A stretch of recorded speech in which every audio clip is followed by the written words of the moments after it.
Muito bem, meus amigos, são 13 horas e 29 minutos, 13h29, programa Falando Alto, doutor Thierry, do Hospital Incá, Thierry Teixeira. O nosso boa tarde, doutor. Boa tarde, meu amigo, tudo bom? Primeiro aí, eu quero agradecer o convite para a gente bater esse papo aqui hoje, esclarecer algumas coisas aí sobre o vaping, sobre a carreta da saúde aí. E vamos lá, vamos bater um papo coisa séria, né? Esclarecer algumas coisinhas aí. Doutor Thierry, vou falar um pouquinho do senhor. É a primeira vez aqui em nosso programa. Primeira vez. É daqui de Santo Antônio? Guanambi, Bahia. Ô, terra boa! Eu tive um colega de banco que chamava Cláudio Marquete, meio malucão. De lá de Guanambi, a terra do... Como é o nome, governador? Nilo Coelho. Nilo Coelho. É, rapaz. E aí, tem quanto tempo aqui em Santo Antônio de Jesus? Tem um pouco mais de um ano que a gente está morando aqui em Santo Antônio de Jesus. Casei, vim pra cá, morei 3 anos em Guanambi, depois de terminar a residência, e eu comentei ali brincando ali fora, rapaz, por uns 15 anos eu fui um nômade, né? A gente foi indo por ali, fazendo um curso aqui, especializando, fazendo residência, outra, por fim a gente ficou aí 6 anos em Salvador, e aqui estamos. Aqui está. Tá gostando da cidade, doutor? Muito. Santo Antônio foi uma cidade que acolheu a gente bastante, eu e minha mulher. A gente veio para cá, ela é gastro, faz endoscopia e colono. E aí foi uma cidade muito acolhedora, do ponto de vista profissional muito bom, tem uma região muito ampla, as cidades do entorno vêm tudo para cá, então a gente tem muita... É o centro médico da região. Exatamente. Santo Antônio de Jesus. Exatamente. Isso é muito importante. A sua especialidade é pneumologista. Pneumologista. Muito bem. E esse tal desse cigarro eletrônico, doutor? A coisa é séria. Pois é, eu costumo dizer que o cigarro eletrônico é um lobo em pele de cordeiro, né? O DEF, que é dispositivo eletrônico para fumar, ele foi um grande tiro no pé, eu diria, porque a ideia inicial era de você tentar reduzir aí o tabagismo, ajudar de uma certa forma, usando um dispositivo que era tido como inócuo para poder acessar o tabagismo. E aí, por que foi um grande tiro no pé? Primeiro porque a meninada, a molecadinha aí, adolescente, menino novo aí que não fumava antes, com essa ideia de ser um dispositivo inócuo, começou a fumar, a brincar na festa ali e tal, e aí isso termina aumentando a incidência do tabagismo. E ele vicia, igual qualquer outro cigarro? Sim, sem dúvida. Eu vou falar um pouquinho melhor sobre isso já já. E assim, do ponto de vista de ajudar na cessação do tabagismo, isso não é verdade absoluta, porque para você poder parar efetivamente de fumar não é fácil, né? Eu converso com as senhorinhas, o pessoal de 70, 80, eu falo assim, minha amiga, para parar de fumar, como é que faz mesmo? Ela fala, meu filho, tem que botar opinião. Se você não botar opinião, você não para de fumar. Então começa por aí. O sujeito, enquanto ele não toma conduta e não toma pé do que ele precisa, ele não vai parar. O chamado opinião própria, né? Tem que botar opinião. Então, a gente teve até um bate-papo com os colegas médicos há uns 6, 7 meses, e aí foi levantada uma pergunta, quanto de remédio, quanto tempo de remédio, qual a dose de tal remédio para poder parar de fumar? Aí eu falei assim, deixa eu só fazer um adendo aqui. Se o sujeito não botar na cabeça que ele tem que parar de fumar, você pode dar uma carreta de remédio para ele comer com farinha, que ele não vai parar. Entendeu? Então, voltando à questão do vaping, do DEF, então assim, ele não é inócuo, ele tem várias substâncias que são diluídas ali, então, centenas de substâncias. Você percebe que o vaping ele produz uma fumaça muito mais exuberante, né? Aquela fumaceira muito mais do que o cigarro tradicional.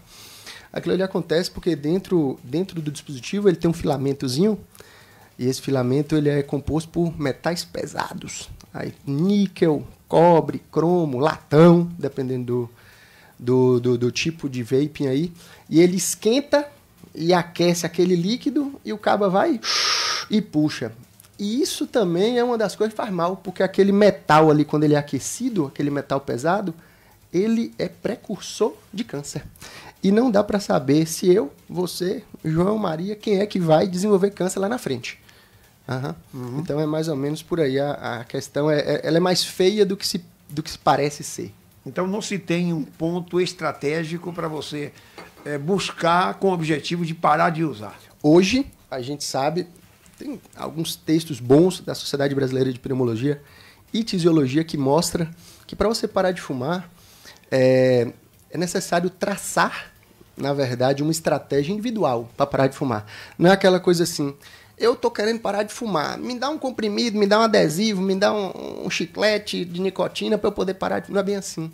A gente precisa saber quanto de dependência que você tem, ou eu tenho, ou melhor, quem fuma tem da nicotina, e aí você traça uma estratégia individualizada. Não é todo mundo que precisa de tomar remédio, não é todo mundo que precisa de comprimido, e assim por diante.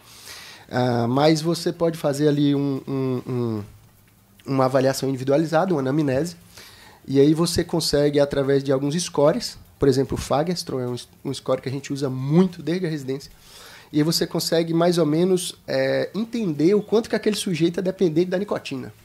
Então, um cara que tem uma dependência muito maior, ele precisa de uma estratégia mais agressiva para parar de fumar. E aí, daí usando medicações via oral, e sempre é importante você fazer, além da medicação, uma assistência ali psicológica, um bate-papo especializado, mostrando estratégias que pode ajudar o cara a parar de fumar. É muito importante falar de fissura. Fissura é aquele negócio que o cabo fala assim... rapaz, vontade de fumar um cigarro. Não tem essa coisa. Tem. Então, a fissura a gente sabe que dura ali uns 3 minutos, mais ou menos. E que vem na hora. Que vem na hora. Se tiver alguém na frente, ele empurra para buscar o cigarro lá na frente. Nossa. Então, a fissura é uma coisa que você tem que identificar isso. E existem, além disso, o que a gente chama de gatilho. Gatilho é uma situação que você passa por ela e que você fala, que vontade de fumar um cigarro. Por exemplo, um cafezinho preto, o menor de manhã cedo. O cabo acorda, bate o menorzinho aqui, depois que falou assim, rapaz, aqui é um cigarrinho por cima para poder emendar. Tem gente que é um copo de cerveja gelado, tem gente que é quando passa nervoso, eu preciso de um cigarro agora. E as pessoas associam tudo que é situação do dia a dia ao cigarro. Tudo. Acha que ele é a solução do problema. É nervosismo, é depois de comer, ir no banheiro, é dirigir, é ouvir música, tudo. Então, identificar o gatilho para você poder afastar. Meu velho, vamos segurar a onda do cafezinho uns 30 dias aqui para a gente poder, através da medicação, se for necessário, do bate-papo especializado, para a gente poder ir diminuindo o tabagismo e esqueça do vaping, do DEF, que é dispositivo eletrônico para fumar. Isso é um tiro no pé. O EVALI. Boa, meu velho. Sim, então, EVALI, a tradução disso, isso significa, na tradução literal mesmo, é uma lesão pulmonar induzida pelo dispositivo eletrônico de fumar. Então, o EVALI, essa doença, esse quadro, ele acontece após a exposição à fumaça ali do vaping, do DEF, né? E isso aí vai desde...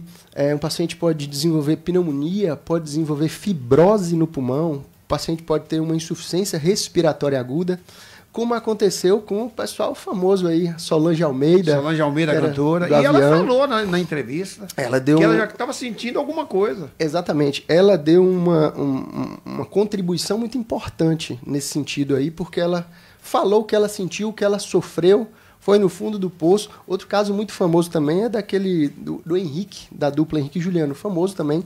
Ele sofreu aí uma lesão aguda no pulmão e isso foi associado ao dispositivo eletrônico EVALI. Não é inócuo, não é livre de problemas, né? Pode trazer alguma coisa e sem sombra de dúvida. Então, o dispositivo eletrônico é o cigarro eletrônico. Exato. Então, assim, o cigarro eletrônico, o pessoal lá na Inglaterra, o ministro da Saúde da Inglaterra, ele falou assim, fala o seguinte, nós vamos ajudar o povo a parar de fumar. E tinha um tanto de estudo mostrando que não era bem assim. Nos momentos subsequentes, veio até mostrando, não, rapaz, não resolve tão bem. Ele falou, bora distribuir. Então, ele, como ideia de ajudar na cessação de tabagismo, lá na Inglaterra, eles começaram a distribuir kits de cigarro eletrônico para poder tentar ajudar a parar de fumar, porque se fuma muito na Inglaterra, talvez pelo clima mais frio, assim. Como em São Paulo, aqui no Brasil, se fuma muito, muito, muito mais do que na capital baiana. É mesmo. Doutor, eu fumo há muitos anos. Fiz uma tomografia e fui flagrado um nódulo no meu pulmão. Será que é câncer? Beleza. Veja bem. O paciente que tem uma exposição ao tabagismo, esse paciente ele tem uma chance muito maior de desenvolver câncer de pulmão. Isso é uma verdade. Tem estudo que aponta para um número em torno de 80%, 80 vezes mais, melhor dizendo, chance de ter câncer no pulmão do que quem não fuma. Do que quem não fuma. Exato. Então, assim, quando eu faço uma tomografia de tórax, eu posso flagrar um nódulo no pulmão e existem características do nódulo que vão fazer eu pensar mais em câncer ou menos em câncer. Então, essas características são o tamanho do nódulo. Normalmente, o nódulo menor, ele aponta para ser benigno, né? O formato do nódulo, se ele é bem arredondadinho, se ele é bem delimitado, né? Aponta para ser uma lesão benigna. Diferente daquele nódulo espiculado, cheio de ponta, mal formado, né? Aponta mais para ser câncer. O número de nódulos, a localização no pulmão, os nódulos nos lobos superiores tem maior chance de ser câncer de pulmão. 70% das neoplasias malignas, que são os cânceres, são nos lobos superiores. Histórico do paciente. O cabo que fumou 50 anos, vamos lá. Ele tem uma chance maior do que ter câncer de pulmão do que alguém que nunca fumou. E claro. Histórico familiar também. Se você tem histórico na família de tabagismo, de câncer de pulmão, isso também lhe dá um pontinho a mais ali para a chance Você tem histórico na família e você fuma, pior tá ainda. Tá pedindo para o negócio dar errado. Dá errado. Certo?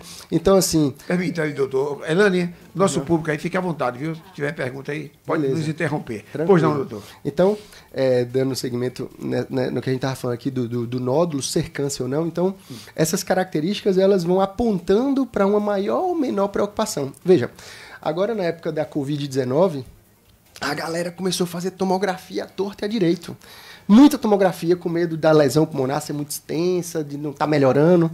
Eu cheguei a atender no consultório um sujeito que fez 3 tomografias de tórax em 7 dias. Então, por conta própria. Ele fez um segunda, quarta e um sexta. E trouxe para mim, sem eu ter pedido. Eu falei, meu velho, para que você fez? Ele falou assim, que eu queria ver se limpou. Se limpou. Então, o que eu quero dizer com isso? Pela maior incidência do número de exames de tomografia de tórax, se flagrou muito nódulo de pulmão. Muito. Isso termina sendo bom, de certa forma. Mas fazer tomografia de modo indiscriminado não é legal. Por que eu digo que terminou sendo bom? Porque você começou a flagrar algumas lesões ali no pulmão que iriam passar batido pro resto da vida.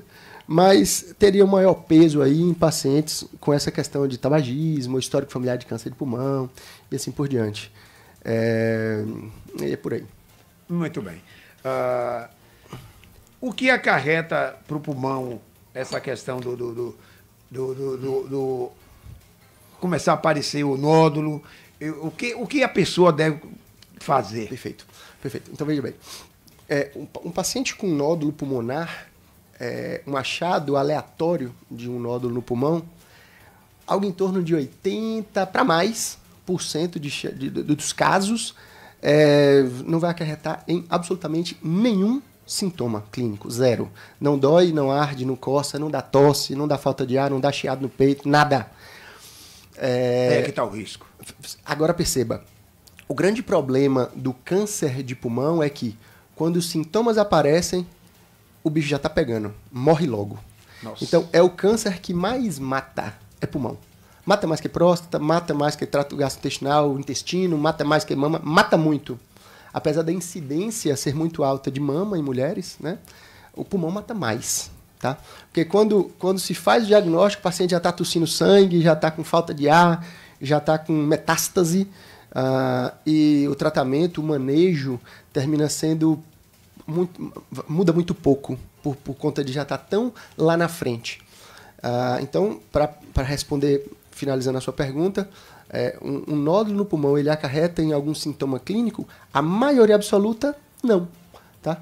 Mas, a não ser que já esteja num processo bem mais avançado, e isso traria consequências ruins do ponto de vista prognóstico, que o sujeito já estaria perto de morrer. É bem trágico mesmo. A legislação hoje no Brasil é proibido o uso do cigarro eletrônico? Boa. Veja, o vaping, ele é proibido em mais de 40 países. O DEF, o dispositivo eletrônico para fumar. Hoje não se acha, digamos assim, de um modo como é que eu vou colocar para não ficar estranho, de um modo legal, pronto. A Anvisa não libera, tá? Não é legalizado o uso de vapings, não é. Ou seja... Inclusive a Polícia Federal prendeu recentemente aí... Correto. Não foi? Então, o que acontece? Uma coisa importante. Todo mundo que tem um vaping, que usa vaping e assim por diante, saiba que o vaping que você adquiriu, comprou num mercadinho, numa tabacaria, onde quer que seja, ele não é legalizado, ele não foi pago imposto, ele é contrabandeado, por enquanto. E, inclusive, existe uma discussão sobre a legalização do vape no Brasil, inclusive com um projeto de lei para tentar legalizar. Será? E existe a preocupação da Sociedade Brasileira de Pneumologia e de Tisiologia, baseado em tudo isso que a gente acabou de falar, para falar assim, gente, não deixa não, vai liberar para essa meninada aí. Ele começa com vaping, aí vai, não tá segurando muita onda não, vamos passar ali por cigarro, maconha, e vai crack, e vai cocaína, e vai, acabou. Agora eu me pergunto, a Associação Brasileira de Pneumologista, eles não podem entrar, digamos assim, com recurso, pedindo embargo dessa possível liberação, tendo em vista o mal que já está causando a saúde do brasileiro? Baseado em todas essas evidências que estão mostradas, estão comprovadas, diante disso que a gente clama, pede para que isso aí que o senhor acabou de falar aconteça, que não libere, né, que vá junto às autoridades, do ponto de vista do governo e daí para cima, para não autorizar. Às vezes a gente pede uma coisa e o senhor sabe muito melhor do que eu que as coisas não são muito do jeito que a gente gostaria que fosse. O senhor sabe muito melhor do que eu. Mas, assim, que isso faz bem, não faz de jeito nenhum. Pegando o gancho aqui, falando sobre nódulos pulmonares, sobre cigarro, eu queria mencionar sobre o projeto ProPulmão, tá? A Carreta da Saúde Respiratória. É um projeto que ele é organizado aí com a parceria do professor Ricardo Salles, um estudo, um projeto junto do Hospital Incar e da Prefeitura Municipal de São Antônio de Jesus. Tem uma carreta com tomógrafo que está estacionada ali no Centro SAIS, no Centro de Saúde, ali... na LBA, conhecido mais como a LBA. Do lado da Praça do Forró, onde tem um forrozão ali, todo meio de ano, ali, não tem erro. Então, essa carreta ela vai ficar 3 meses ali fazendo tomografia para a população, tá? Gratuito. De graça. Então, assim, Thierry, hoje eu acordei com uma coceirinha no pulmão, eu vou lá fazer essa tomografia. Não é bem assim. Não é todo mundo que chega e toma a sua tomografia, não. Ela é voltada, então, para pacientes entre 50 e 80 anos de idade, com passado de tabagismo ou tabagismo em atividade, tá? Para poder fazer um rastreio, então, de câncer de pulmão. Visto que, quanto mais cedo você consegue flagrar aí esse diagnóstico de um nódulo especulado, isso aí pode ser câncer, né? Vários nódulos, o cara fumou, Thierry, eu fumo, tem 45 anos que eu fumo, rapaz, 2 carteiras por dia. Esse cara é o cara para ir lá fazer o exame, né? Então você vai lá e faz gratuitamente, você pode procurar no Instagram ou na internet com muita facilidade, coloca ProPulmão, e aí você vai achar lá, você pode fazer um pré-cadastro, tá certo? E aí o pessoal, alguma dúvida, você pode ir na unidade básica de saúde do seu bairro, tá? E aí o pessoal vai, faz o seu cadastro e leva lá e você faz a sua tomografia gratuitamente e muda o rumo das coisas de um modo drástico. Muito bem. Elane, público participar? Sim, Lelis, boa tarde ao doutor Thierry. A Jerusa Fernandes, valeu, doutor, pelas suas belas informações. Alô, fumantes, se liguem. O Iago Sampaio está fazendo uma pergunta lá no nosso Facebook. Doutor Thierry, acho que é narguile, né? Exato. Tem o mesmo efeito que o vapor? Veja só, é Iago, né? Iago, veja bem, meu velho.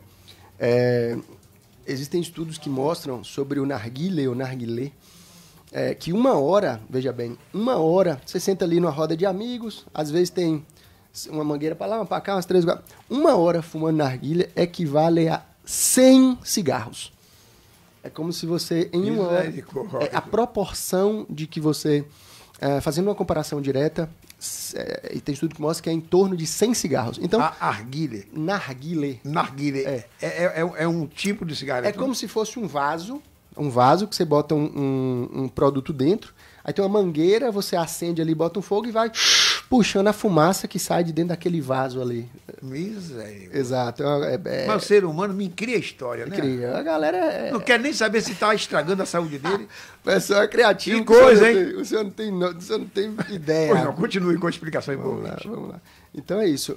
Não é inócuo também de forma alguma e não é igual ao cigarro eletrônico, tá? O narguilé é um dispositivo aí milenar, talvez, e de forma nenhuma é inócuo também. E, obviamente, ele traz possibilidade do paciente desenvolver bronquite crônica, doença pulmonar obstrutiva crônica, portanto, também.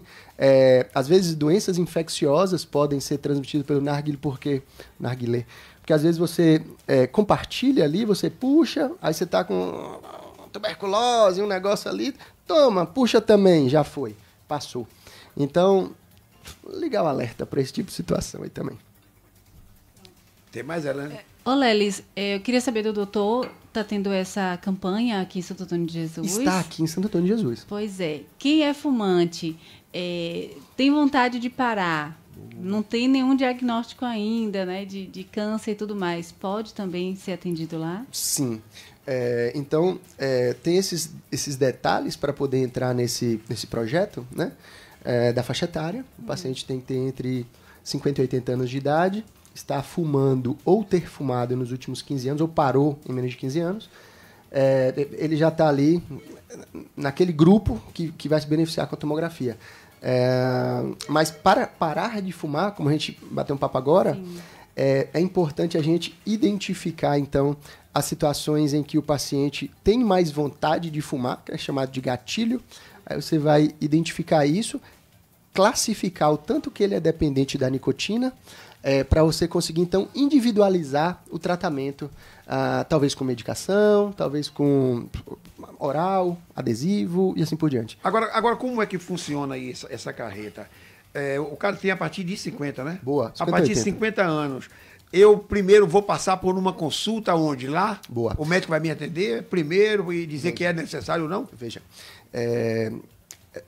você pode, de algumas maneiras, conseguir fazer essa tomografia. Ou ir diretamente na unidade básica de saúde do seu bairro, ou mais próximo, bater um papo com a enfermeira-chefe lá, ou com o agente de saúde comunitário, que estão ajudando muito nesse sentido. Eles fazem buscas ativas em muitos bairros aqui em Santo Antônio de Jesus, tá? Sobre esse público que estaria aí. Você pode fazer esse pré-cadastro pela internet. Poxa, eu fumo, eu estou ali dentro desses 50, 80 anos de idade, eu parei de fumar tem 5 anos, tem 10 anos, você ainda é público para entrar nesse estudo, tá? E aí você tem o benefício de flagrar ou não alguma coisa, tomara que não. E se você ainda fuma, como você está ali dentro da unidade básica de saúde, é muito mais fácil você ser direcionado para um bate-papo com o pneumologista. Isso é importante. Primeiro, tá? A consulta com o pneumologista. Não precisa primeiro, pode ir direto lá. O pneumologista ele vai ser indicado depois. Tá? Sim. Não, meu Deus, eu preciso ir no pneumologista para depois fazer a tomografia. Não. Você já vai direto. Você já pode ir lá na unidade agora, bater um papo. Ou na UBS do seu bairro, ou você pode ir direto lá se quiser também. Entendi. E aí bate um papo, cadastra, vê se você tá dentro do grupo ali e pronto. Aí faz atomo e qualquer divergência. Em 10 ou 15 dias o resultado já está em sua mão. E aí, se tiver alguma alteração, você é imediatamente encaminhado. Imediatamente você é encaminhado para poder iniciar. Veja bem, além de nódulos pulmonares, além de câncer de pulmão propriamente dito, se flagra muitas alterações sequelares, tá? De paciente que teve tuberculose, nem sabe, o pulmão ele é todo comprometido, todo puxado, todo cheio de cicatriz, repuxado, e o cara fala assim, rapaz, eu tenho uma falta de ar miserável, já tem 10 anos, eu não sabia que era isso, o pulmão está todo cheio de sequelas. Então se flagra muita coisa aí nesse meio. DPOC, doença pulmonar obstrutiva crônica, é uma doença relacionada muito ao tabagismo, relacionada à exposição à fumaça na região do recôncavo baiano, muito relacionada a paciente com exposição à casa de farinha, fornalha, forno, lareira, churrasqueira, tabaco, estufa para secar cacau. Panificação. Tudo que é exposição à fumaça, névoas ou poeiras por muito tempo, você tem exposição que pode levar a DPOC.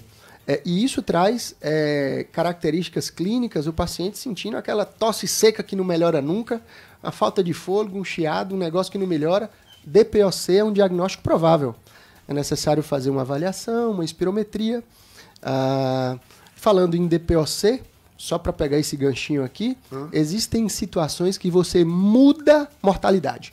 Tá? Existem situações que você... Poxa, eu vou seguir por aqui, eu tenho um diagnóstico de DPOC, eu tenho falta de ar, tosse, chiado no peito, eu não consigo tomar banho que eu canso. Se você fizer um passo a passo, você vive mais em relação a não fazer, morre mais. Poxa, Thierry, então me fala aí que eu quero saber, é que eu quero viver mais, eu fumo, eu tenho DPOC. Então, primeiro, usar a medicação correta, importantíssimo. Segunda coisa, fisioterapia, reabilitação pulmonar. E terceira coisa, vacinação. Tá? Existem algumas vacinas muito importantes aí, como pneumocócica, vacina da gripe todo ano, Covid-19, que daí tem um rebuliço em torno dessa vacina aí, herpes zoster. São algumas vacinas que mudam mortalidade associada a um tratamento correto com medicação e uma reabilitação pulmonar. Aí no INCAR você consegue esse bate-papo completo aí também. Muito bem. Doutor Thierry, muito importante esse bate-papo. O senhor atende lá também, nessa tomografia lá? Olha só, a gente faz parte do grupo aí do projeto Pro Pulmão, dirigido aí pelo professor Ricardo, mas atendendo lá, não. Atendendo Tá depois da tomografia? Só no hospital. Existe colegas na rede da Secretaria Estadual de Saúde atendendo na Policlínica Estadual, na Policlínica Regional. Então, essa galera, pela Secretaria de Saúde Pública, vai ser atendido provavelmente na Policlínica. Se quiser, obviamente, a gente está no Hospital INCAR para poder bater esse papo com todo carinho e direcionar para um melhor desfecho. Muito bem. Porreta, viu? Eu gostei do bate-papo e de uma importância muito grande para a nossa população. A gente fica feliz. E aproveita para a gente finalizar, recomenda essa turma jovem, pelo amor de Deus, joga fora, não usa esse negócio desse tal desse cigarro eletrônico, não. Com certeza, rapaz. Eu pegar um gancho aqui do que o senhor acabou de falar, usando as palavras do Reginaldo Rossi.